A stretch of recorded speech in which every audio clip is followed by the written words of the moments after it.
como evoluir seus jogadores de uma maneira mais rápida. Primeiro você vai em visão tática.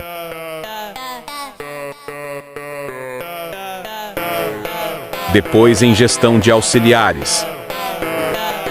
Depois aperta em qualquer posição. Aperta em um desses espaços livres. E contrata o melhor auxiliar, de acordo com a visão tática que você joga, o conhecimento dele, e as habilidades que são as estrelas. Quanto maior for as estrelas obtidas, mais os jogadores vão evoluir mais rápido.